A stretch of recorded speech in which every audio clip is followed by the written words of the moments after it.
My name is Dana Mills. I teach political theory at the Vrije Universiteit and University of Amsterdam.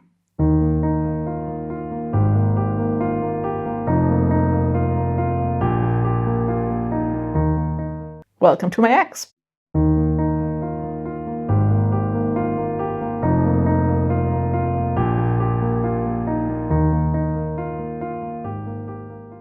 Simone Weil was a Jewish-French thinker, theologian, philosopher, but also activist and an organizer who was born in 1909 to a middle-class French family, which gave her very all-rounded education. Her brother was the mathematician André Weil, who was incredibly famous in his own right. But Simone was an incredibly precocious child. She was very well read. She read Plato and Pascal as a young girl, basically, and fell in love with philosophy, but was also very much concerned with the state of the world. And from a very young age, she showed a tendency that would accompany her entire life, which was her ability to identify with people who were suffering. And when she was 6, she once refused to eat sugar because she heard that people were starving in France and did not have access to food, so she refused to have sugar in her tea as an act of solidarity. And throughout her entire working life, Weil reflected and wrote about what is the relationship between our own actions in the world and the solidarity and empathy we might offer others, and what is the boundary between those two things. And in her own life, she exemplified a very precarious boundary because the way she acted towards others was very much in line of what she wrote.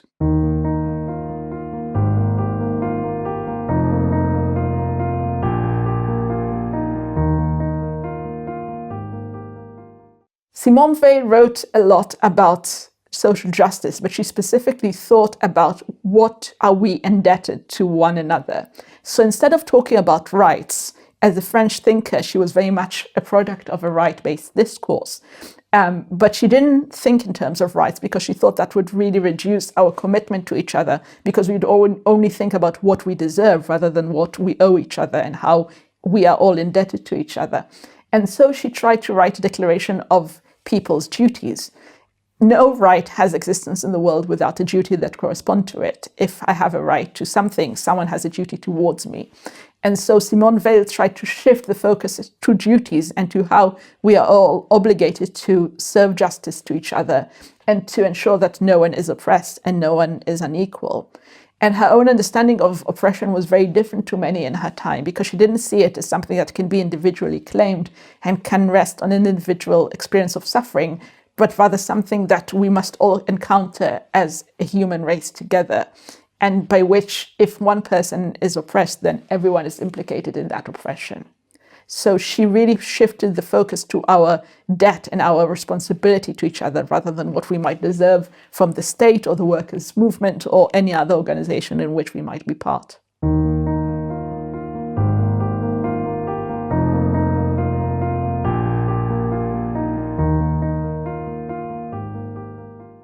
Simone Weil had a very complicated relationship to her body, to her embodied self, and to her identity as a woman.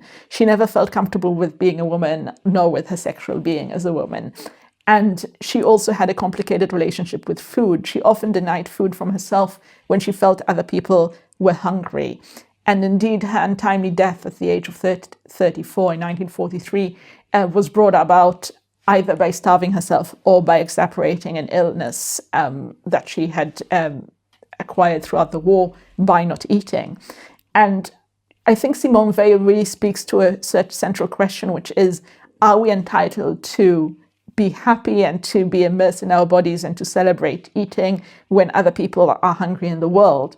And to her, this was an unequivocal no. If there are people who are hungry, then she felt happy to deny herself food. And in a strange way, she wasn't even a martyr, because she didn't suffer pain out of that. It was a natural consequence of her philosophy, and she's very much at peace and at the world with this position. At the same time, this is, of course, a very self-punishing position, and one that indeed brought her untimely death. And this ability to withdraw food from herself and to think that she is not entitled for something that other people are entitled to still sits at an unhealthy question that haunts a lot of us, which is, what do we deserve as human beings?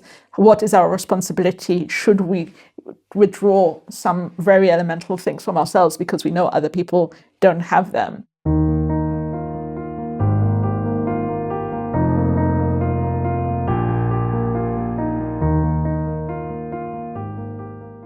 Simone Weil is an important but a very uncomfortable role model for women today. Really, one of her most important legacies is the question of the relationship between action and thought.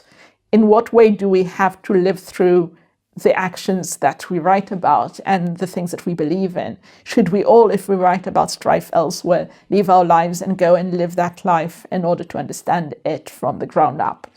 And indeed, what kind of concessions should we make in order to understand how others suffer?